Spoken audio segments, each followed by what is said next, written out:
Paizinho, te agradecemos, ó Pai, pelo privilégio de te adorar e te louvar, Pai. Obrigado por estarmos aqui reunidos com os irmãos, como igreja. Obrigado porque até aqui o Senhor tem nos sustentado, até aqui o Senhor tem nos ajudado, Pai.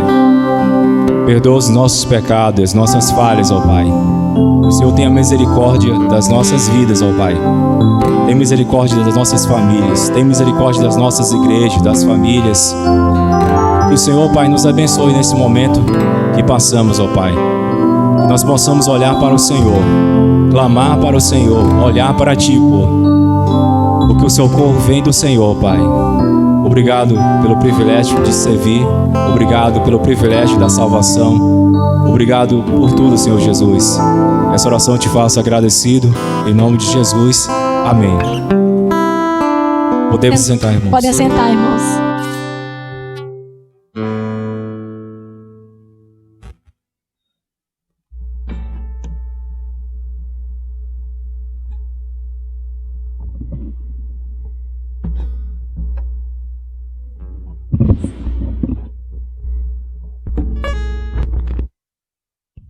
Queridos, abra sua Bíblia em Judas. Para você que não sabe onde é Judas, é antes de Apocalipse. É o penúltimo livro da Bíblia. Judas, capítulo 1.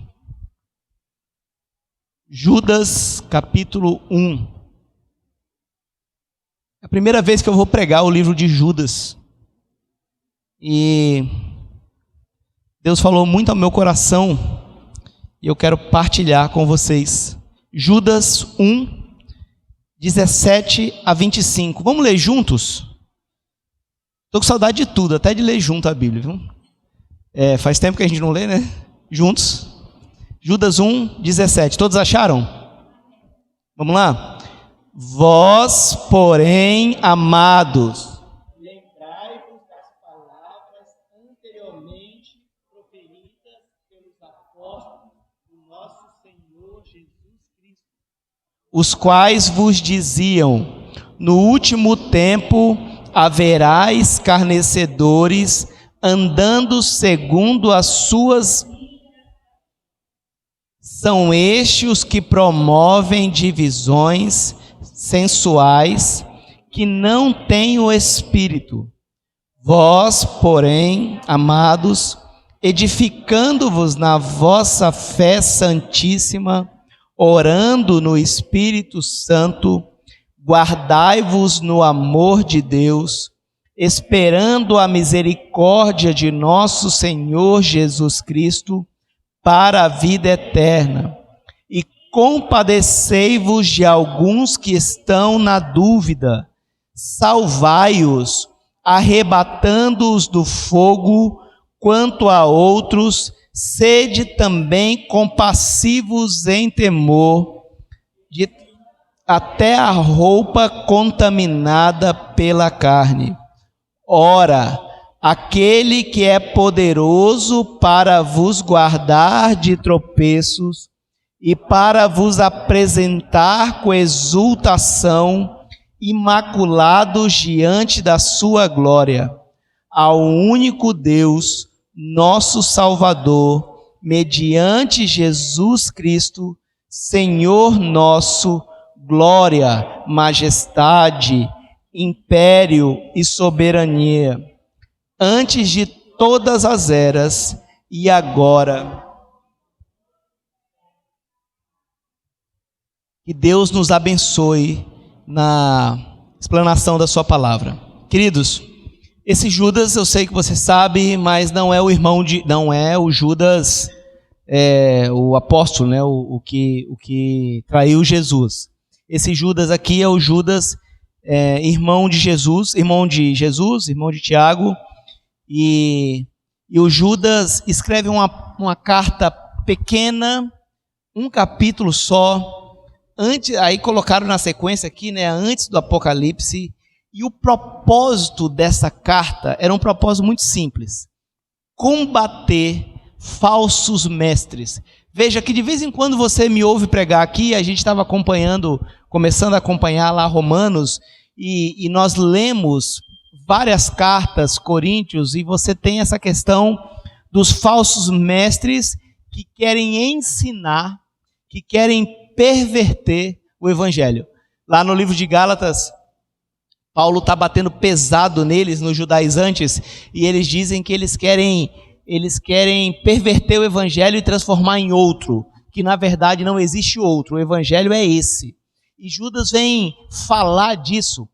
E cada discípulo, cada apóstolo, cada um que escreveu uma carta, eles estavam combatendo falsos mestres que estavam ensinando algo específico. Nesse caso, o Judas estava combatendo os falsos mestres, que eles estavam querendo fazer com que a liberdade se transformasse em libertinagem. Eles estavam misturando a salvação cristã, estavam colocando o nome de Jesus de lado, e Judas vem para poder combater. Do versículo 1 ao 3, deixa a tua Bíblia aberta, diz assim: amados, embora tivesse muito ansioso para escrever a vocês acerca da salvação que compartilhamos, senti que era necessário escrever, insistindo que batalhassem pela fé de uma vez por todas, confiada aos santos. Pois certos homens, esses falsos mestres, cuja condenação já estava sentenciada há muito tempo, infiltraram-se dissimuladamente no meio de vocês. Estes são ímpios, transformam a graça do nosso Deus em libertinagem e negam Jesus Cristo como o único e soberano Senhor. Veja, então esse aqui é o contexto da carta. E aí na apresentação, Judas já mostra o que ele está combatendo, o que ele quer ensinar. Se você tiver curiosidade para ler em casa, dos 5 ao 16, vai mostrar qual é a condenação desses falsos mestres.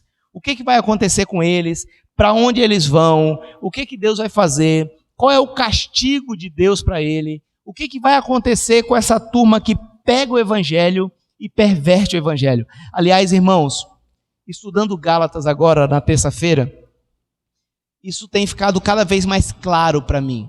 Essa nossa obrigação de sermos firmes naquilo que Jesus ensinou. Os nossos irmãos do passado deram a vida por isso. Combateram firmemente aquilo que era perversão do evangelho. Porque muitas pessoas sinceras estão sendo enganadas por outras que ou aprenderam errado, ou estão usando dissimuladamente a palavra do Senhor.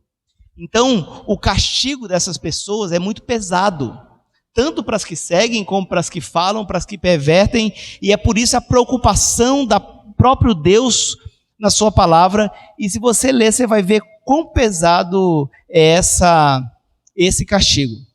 Depois disso, do versículo 17 ao 24, que é o que nós vamos refletir essa noite, e aí eu chamei essa reflexão de exortações proféticas. Deus se vira para o seu povo, né, usando Judas para isso, né, e vai falar com os crentes, com os fiéis. Então veja que ele fala o problema, ele coloca uma lista de castigo e depois se volta para mim e para você. Tanto é que essa parte começa, vós, porém. Usa o adversativo aí para falar assim, gente, é isso aqui que vai acontecer, eu sei que vocês já entenderam o erro, mas agora eu quero falar com vocês. Eu quero dar uma palavra para o coração de vocês. E essa palavra, queridos, fez muito bem ao meu coração. E eu quero muito que o Espírito Santo te incomode com ela. Para que a gente decore didaticamente, nós vamos estudar 5 verbos nessa noite. Eu queria muito que você saísse daqui com ele na cabeça. Primeiro, versículo 17 a 19, lembrar. Fala comigo? Lembrar. Lembrar de quê? Olha que Judas está escrevendo, ele fala assim, vós, porém, amados, lembrai-vos da palavra anteriormente dita pelos discípulos.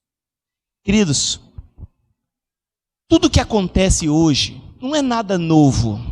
todas as heresias, todos os ataques ao evangelho, todos os governos que se levantam para acabar, a perseguição que tem na China, nos países muçulmanos, as pessoas que querem perverter o valor de família, as pessoas que inventaram um evangelho novo para viver, essas bíblias que são escritas, Bíblia segundo fulano de tal, tudo isso nada é novo. E Judas chama o povo e fala assim, gente, eu sei que está difícil, eu sei que esse povo está infiltrado no meio de vocês, eu sei que para onde você olha é uma situação difícil ser crente, mas eu quero que vocês se lembrem, não há nada de novo. Os apóstolos já diziam que nos últimos tempos haverá escarnecedores andando segundo as suas ímpias paixões. Quando eu vejo, queridos, alguém falar assim, nossa, como o tempo de hoje é difícil. Sempre foi difícil, queridos. Sempre foi difícil. Teve tempo de que os homens andavam com os mancebos, uns mocinhos, que faziam favores sexuais e os serviam. Esses homens eram os filósofos da época. Teve tempo em que pegavam as crianças e jogavam no fogo para poder fazer oferta. Teve tempo em que se adoravam em verdadeiros bacanais, onde as pessoas tinham relações umas com as outras, com os animais. Enfim, teve tempo já terrível. E eu achei muito sensível da parte de Judas olhar para o povo e falar assim, gente, se lembrem, os apóstolos já diziam isso. A Bíblia já previa isso. Nos últimos tempos, as coisas vão ficar feias. O negócio vai ficar difícil. Às vezes, a gente está passando por essa situação. Os nossos irmãos do passado, os nossos pais, eles passaram por 2 guerras mundiais. Passaram pela peste bubônica, pela peste negra.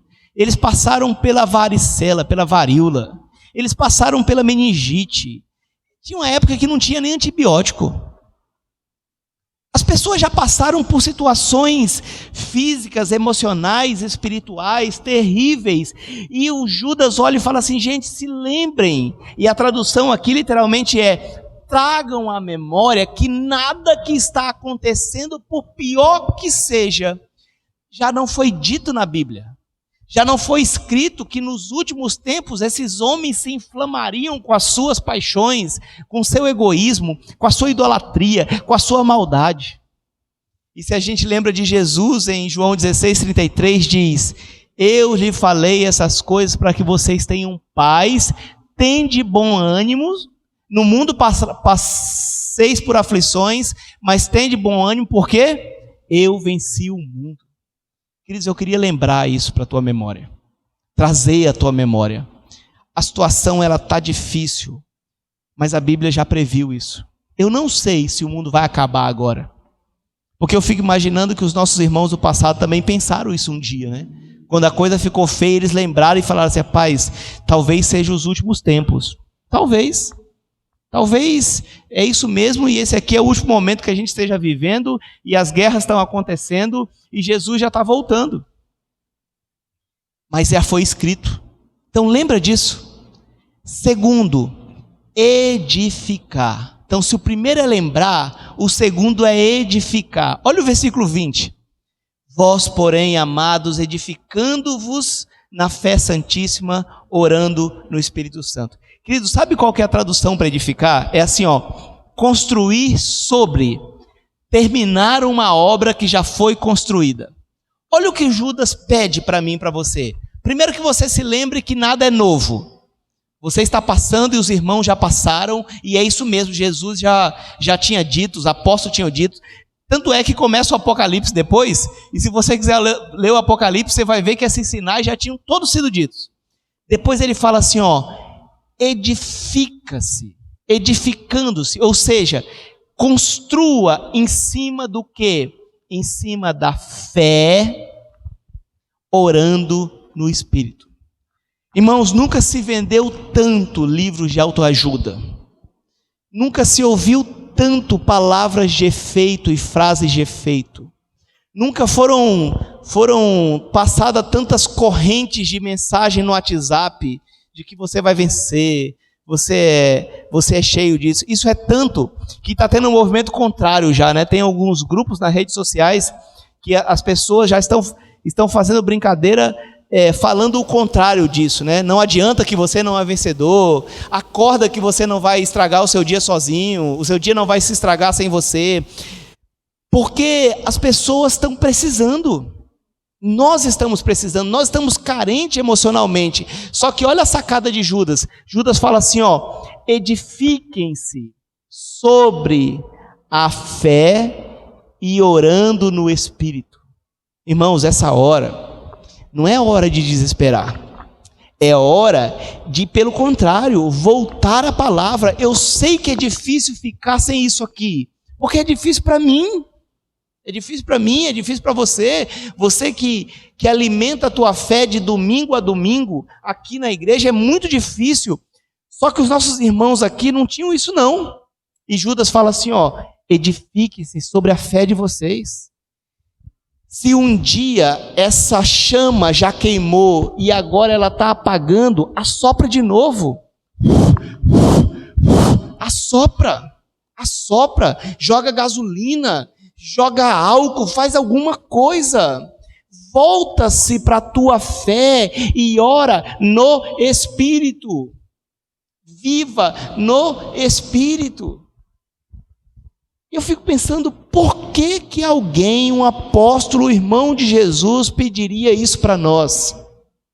Porque ele sabe, queridos, que a nossa tendência nessa hora é correr e procurar algo mais que nos alimenta, algo que nos satisfaça.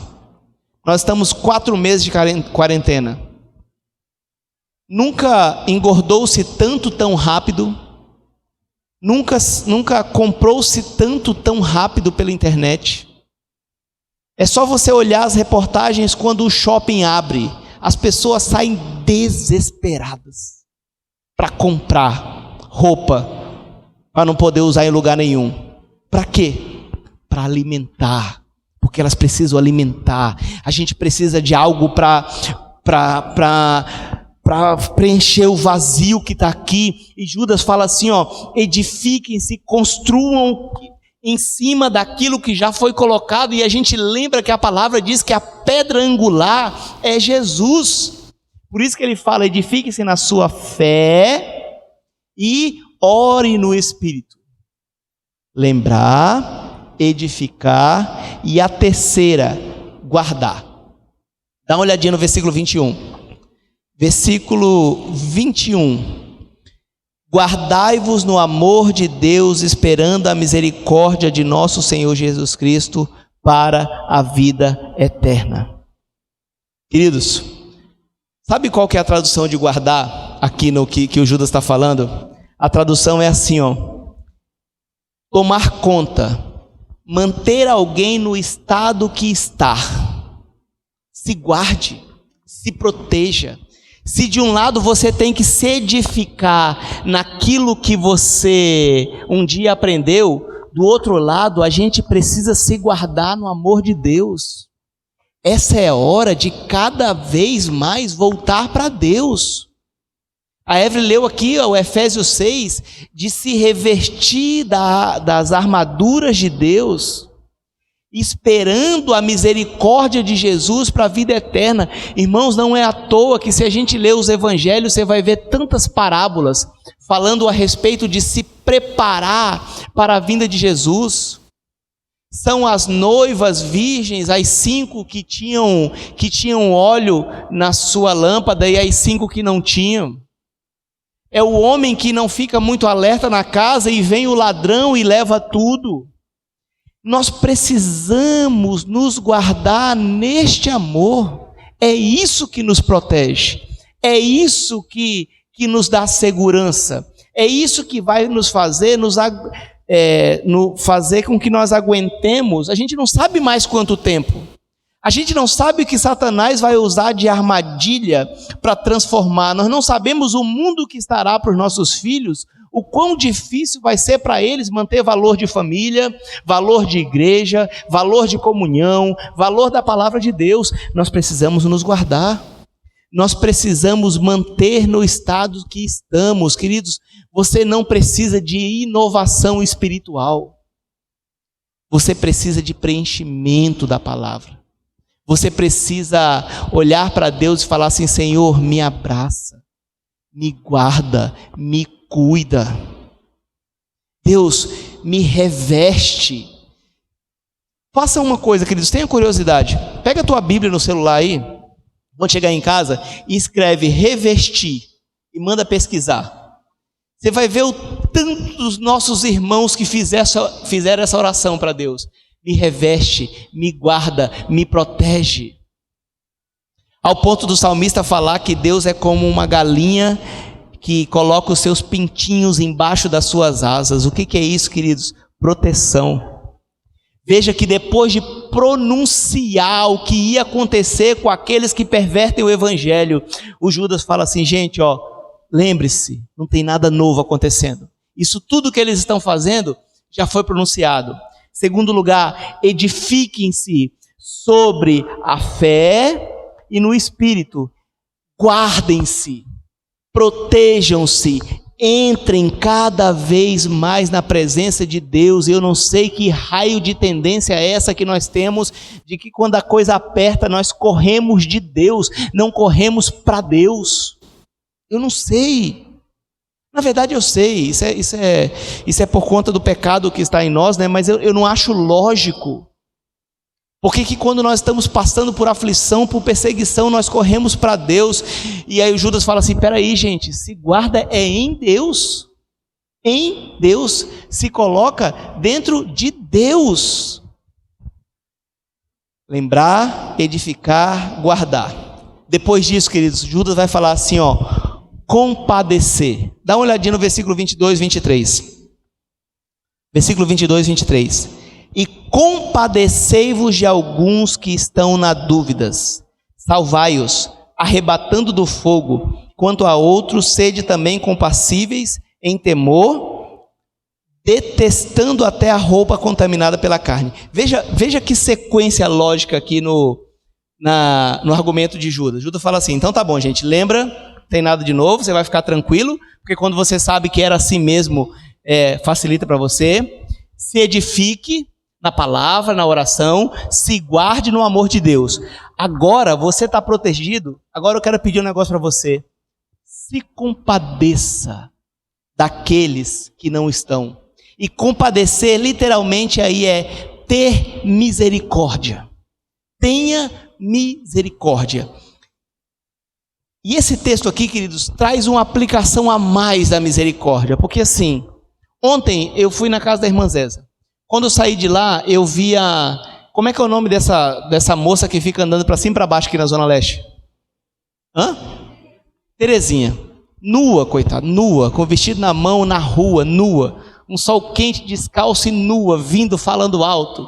E todo mundo rindo. Um saiu correndo e tocava nela. E eu já vi aquela moça, no começo eu achei inclusive que era um homem. Eu já vi ela várias vezes. E várias vezes eu me compadeci dela. Várias vezes eu orei por ela. Mas nunca passou daí. Nunca passou daí. Eu nunca parei o carro. Eu nunca tentei ajudar. Eu nunca liguei para o serviço social da igreja, da prefeitura. Eu nunca fiz nada. Eu só me compadeci. Eu só tive misericórdia daquela situação. Assim como talvez eu e você olhemos para alguns dos nossos irmãos e nós temos até misericórdia. Só que olha o que o Judas fala assim, compadecei-vos, e o compadecei-vos vem diretamente ligado a uma ação. Ele fala assim: salvai-os e salvai-os arrebatando-os. Sabe o que é salvai-os, queridos? Literalmente é resgata do perigo da destruição. O teu irmão, e olha que bonito que ele fala assim, salvai-o alguns que estão na dúvida. Na dúvida. Às vezes a gente compadecei-vos de alguns que estão na dúvida, salvai-os arrebatando-os do fogo. Às vezes a gente olha na igreja e aquelas pessoas que não estão com a fé em dia, a gente costuma não dar muita moral. Agora você imagina aquela pessoa que não está com a fé em dia, quando nós estávamos aqui reunidos, terça, quarta, quinta, domingo, domingo de manhã, domingo à noite, dormindo aqui na igreja. Imagina toda a influência que essa pessoa recebe dessa perversão do evangelho. Imagina a situação social que nós estamos vivendo. Como é que está essa pessoa? Se para nós, ou para a maioria de nós, que nossa fé estava aqui em dia, a gente se mantendo para ficar em pé, imagina para ela. Aí Judas vai falar assim, se compadeça, mas se compadeça ao ponto de salvar. E salvar literalmente é o perigo, arrebatando, ou seja, pegando a força daquelas que estão no fogo. Queridos, se você estiver passando pela rua, a casa do teu vizinho está pegando fogo, está lá ele, a mulher e os 3 filhos lá dentro, aí você olha e fala assim, oh Deus, tem misericórdia, Senhor. Oh Pai, dá uma morte lenta para ele, para que eles não sofram muito.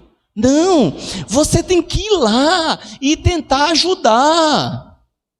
No mínimo ligar para o bombeiro, no mínimo fazer alguma coisa. Alguns dos nossos irmãos que ainda estão na dúvida, ou seja, não estão com a fé consolidada, seja porque estão passando por perseguições de pecado, seja porque esses homens de influência do evangelho já entraram na vida dele, seja porque estão fracos mesmo. Alguns dos nossos irmãos estão caminhando para o inferno e nós precisamos ter misericórdia, nos compadecer, mas nós precisamos arrebatá-los, pegar a força. Porque você que é pai, se você estiver vendo o teu filho indo para cair no buraco, você não vai ficar aqui, vai filho, vai, cai que você vai aprender. Não, você vai lá e pega.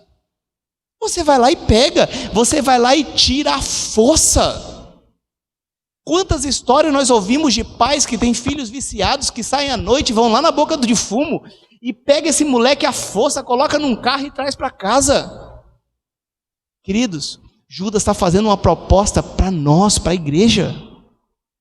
Para quem? Para aqueles que estão na dúvida, para aqueles que são fracos, para aqueles que estão no fogo. Compadeça-te ao ponto de salvar e arrebatar. Trazer de lá, nem que seja na pancada. Porque o pastor que cuida das ovelhas, muitas vezes ele pega aquele cajado e dá uma pancada na ovelha para que ela volte para o rumo. Eu e Evelyn conversando sobre a situação de um amigo hoje, X, e ela falou assim, Daniel, você vai falar com ele? E eu falei assim, Evelyn, não vou não. Quando eu falei não vou não, eu lembrei do texto que eu ia pregar agora à noite. Aí eu falei, eu vou falar com ele. Sabe por quê, queridos? Porque é a nossa obrigação. E olha a crescente, lembre-se que já foi dito isso, edifique-se na palavra, guarde-se no amor de Deus, compadeça ao ponto de agir. E por último, glorifique. Versículo 24. Ora, aquele que é poderoso para vos guardar de tropeços e para vos apresentar com exultação imaculado diante da tua glória. Ao único Deus, nosso Salvador, mediante Jesus, nosso Senhor, glória, majestade, impérios, soberania, antes de todas as eras e agora por todos os séculos, amém. Agora agora Judas vai glorificar o Senhor. Depois de Judas trazer os irmãos numa crescente, ao ponto deles estarem fortes para ajudar os outros, agora ele chama todo mundo para glorificar, porque existe um que é poderoso para não nos deixar cair em tropeço. Pode ser que eu e você não tenhamos uma misericórdia ao ponto de agir, mas Jesus não. Jesus não. E aí Judas fala assim, é ele, o Filho de Deus, império, majestade, glória, por todos os séculos, amém. As pessoas, queridos, nas cerimônias religiosas, eram ungidas primeiro com óleo, que eles chamavam do óleo da alegria. Hebreus 1:9 diz assim, amas a justiça, odeias a iniquidade, por isso Deus, o teu Deus, te escolheu dentre os teus companheiros, ungindo com o óleo da alegria. E veja que Judas está falando assim: olha, aquele que é poderoso para te guardar, ele vai te ungir, ele vai te trazer, ele não vai deixar você cair, e ele merece toda a adoração. É por isso que nós cantamos, é por isso que nós exaltamos, é por isso que nós ficamos tão felizes diante de Deus. Tinha uma música que eu tinha um problema com a letra dela, que dizia, já esqueci, eu te amo, esqueci, mas ela fala mais ou menos assim, que nós amamos Deus quando Ele faz coisas boas para nós. E eu tinha um problema com essa música, porque eu achava essa letra muito presunçosa. Como é que eu amo a Deus quando Ele faz coisas boas para nós? Até o dia que eu descobri que Deus sempre faz coisas boas para nós, mesmo que nós achemos que é ruim. O cuidado de Deus é sempre bom conosco, não a partir daquilo que queremos, mas a partir do que Ele quer para nós. E Judas, depois disso, fala assim: gente, existe um que é poderoso, que não vai te deixar tropeçar. Tanto é que o salmista olha para Deus e fala assim: Deus, o Senhor só desviou o olhar e meus pés quase resbalaram, quase eu caí, quando eu perdi o foco no Senhor, quando eu imaginei que o Senhor não estava olhando para mim. Queridos, para concluir, no meio de toda angústia, por mais difícil que seja, que a tua fé esteja passando, por meio de tantos ataques do Evangelho, por meio de tantas preocupações sobre o futuro dos teus filhos, sobre a situação deles, casamento, relação com o Estado, relação com a igreja, relação consigo mesmo, relação com a natureza, enfim, todas as relações que nos permeiam, o Judas faz uma exortação profética. Ele chama o meu e o teu coração e diz assim: gente, Mirla, lembra que tudo que está acontecendo